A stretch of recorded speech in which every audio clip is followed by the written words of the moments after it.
that it's all voluntary. Okay. You don't have to speak to me.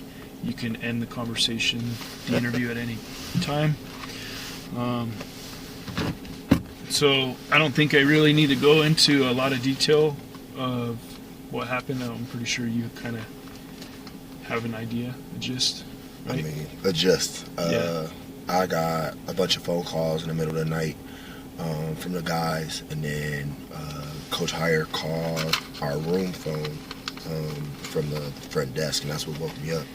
And he just asked me to come downstairs, and I came downstairs, and we went over to the hospital. Didn't get much information there, and then I think over the last 4 or 5 hours, just being in touch with the campus department and university officials at UNM, we've kind of got bits and pieces of kind of what happened or whatever, but I haven't seen Mike or been able to talk to him since. Who, you said that some players contacted you last night? Yep. Who were they? Let's see, I got a missed phone call from Issa Muhammad, who's on our team. He called me a few times. And, What? Oh, so it was just missed calls. Yeah, You didn't actually... No, I didn't speak to him. No, I was asleep. It was Yeah. whatever time in the morning. How many? You had two? Yup, him and then Anthony Roy. Missed calls. No, I had probably about 5 missed calls from Muhammad. Oh, 5. Yeah.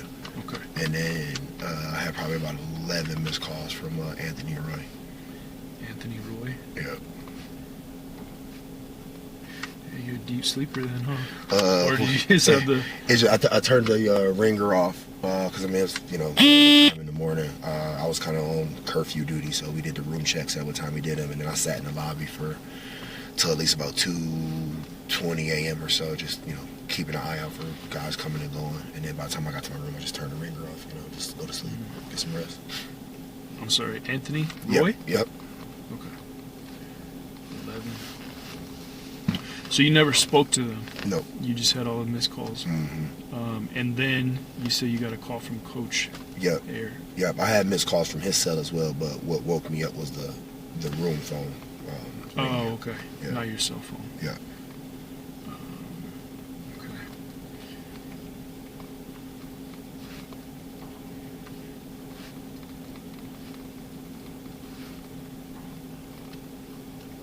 And that's when you guys went to... What did Coach Air say?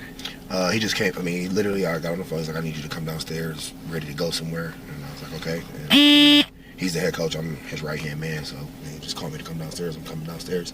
And then when I got down there, he said Mike had been shot and that we needed to go to the emergency room. Did you guys go see Mike? We went to the emergency, but they wouldn't they wouldn't give us confirmation that he was there, or, they wouldn't, they really wouldn't help us at all. They did give us the contact information for campus police, as well as, I guess there's some, 252 cops or something number that puts you in touch with officers on the scene, or a different type of dispatch number. But that was all the info we got from them. They just told us that we could keep calling and try to get in touch, but as of now, nobody has been able to get in touch with Mike, or they haven't even confirmed that he's there. He is there. He doesn't have any life-threatening injuries. He was struck by gunfire. Yeah. But based on what I've been told, it looks like he'll be okay. Okay. But yeah, when things like this happen, they kind of they try to protect him. Yeah. So nobody can really go see him Yeah. until after law enforcement does their thing. Okay. I just spoke with his parents, or his guardians. Mike's father was murdered a number of years ago when he was young, and he's got guardians. I spoke with them this morning. That was a tough phone call, but I just gave them the number to the hospital, told them the same thing, you guys are allowed to call them and at least try to see, but they just said that they called and they wouldn't confirm that he was there either. Yeah, so the hospital will do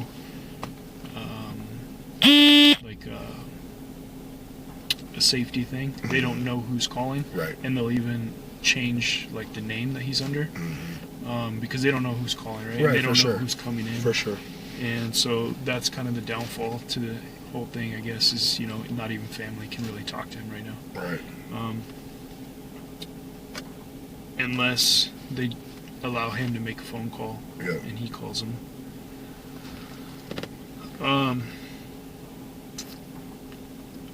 So out of Mike's friends, or even Muhammad, Roy, who drives a yellow Camaro? None of. Like, these are college kids. They don't make money like that to afford a car like that. And we're all up here on a bus, so everybody was in the same group. Nobody, I guess,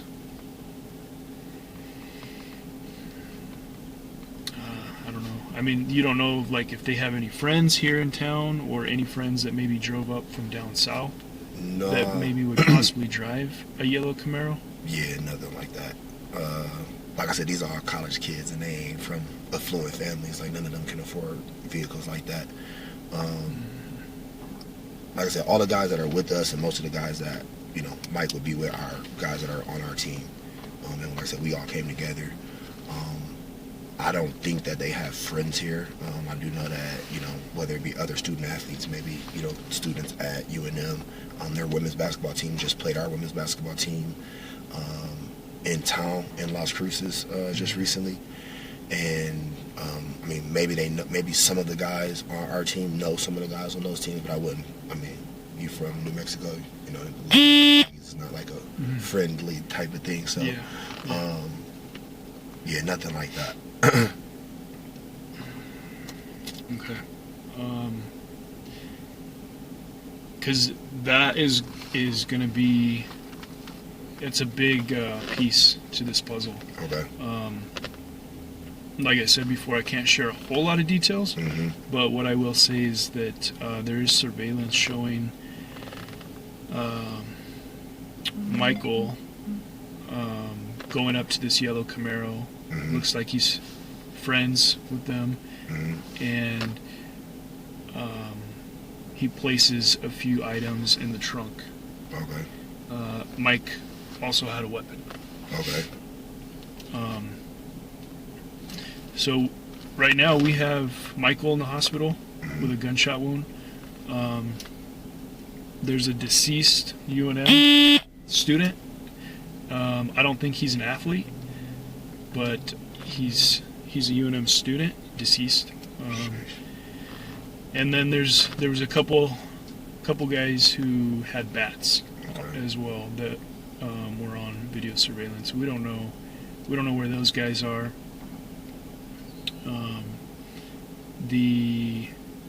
It's looking like Muhammad and Roy were possibly in that Camaro. Okay. There's actually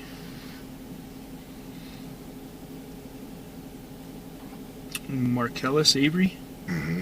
Okay, it looks like those three were in the Camaro. Okay. They weren't the driver. Somebody else was driving. Actually, let me see if you recognize this name. Ella. I don't know how to say the last name. Neil. Far. It's a female. It looks like it. That last one. Yeah, I don't know that name. No. No.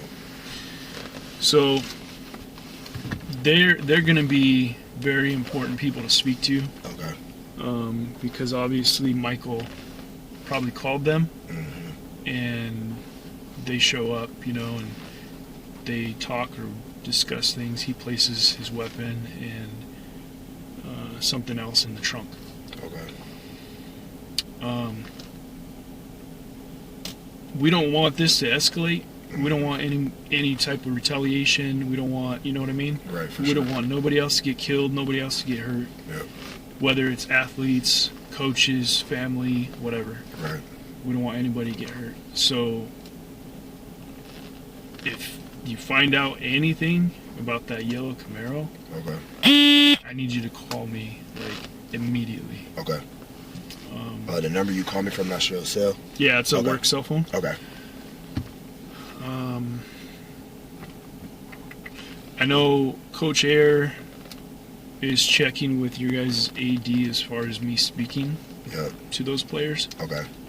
because he doesn't know, like, do they need a lawyer or what, Right. and so, he's trying to protect them, that's fine. Yep. Is there anything else? I don't know. We're kind of like trying to figure everything out, and Right. fit the pieces together. Yeah. If there's anything else, like any background on Mike that any of his friends, anything else you can add that'll help us out.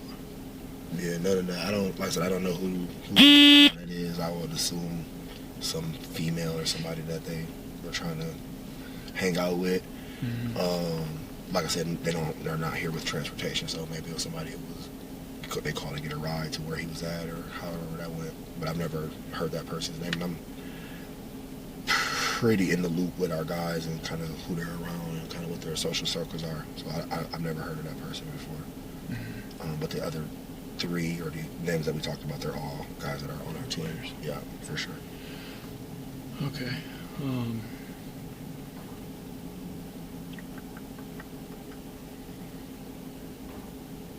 All right. Let me just get. I already got your name, but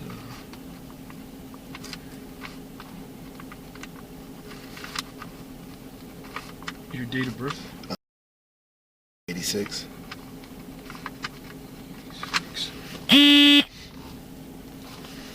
Your assistant Yeah. coach. Yeah. Associate head coach, if you want to give me a fancy title.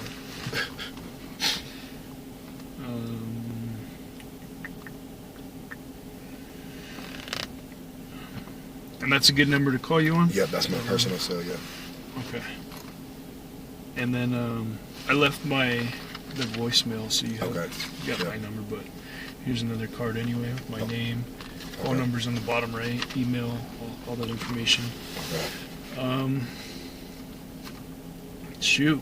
Yeah, we need to locate that Camaro. Okay. I'm not asking you to go question your players or anything, but Yep. if they give you any information or you happen to, what's up with this yellow Camaro, where's it at? Yep. Because the other thing too is those other three players, they know what happened Yeah. Well, because they met with Mike. Mm-hmm. So these kids, they talk. Mm-hmm. So it's not going to be like, Mike's not going to tell them Right. anything. So I know they know what happened, and they know who's driving that Camaro because they were in the vehicle. Right. And so we know that there's a gun now floating around. Whether they have it or not, I don't know, or if it's still in the Camaro. If you guys do room check, search type thing, I don't know what you guys do as far as coaches for, if you even do that. That might be something to think about. Okay. And like I said, the biggest thing is safety for everybody. Who Yeah. knows if there's still a weapon out there floating around? Who knows? We don't want it to be used again on somebody else. Right. I think that's it for now. I appreciate your cooperation. If anything else comes up or I need to speak to you again, it's cool to give you a call. Yep, for sure. Cool. All right, Coach Taylor. All right. I appreciate it. Sorry all this is going down, but Yep. Tough phone call this morning to his family. yeah. Any information you find out, please pass it along so we can nip this in the butt right away For sure. before anything else happens. I do have a question just in terms of next steps for Michael. Obviously, he's being treated for his injuries. What are his next steps to be able to, obtain legal counsel or to be able to, be released from custody at the hospital?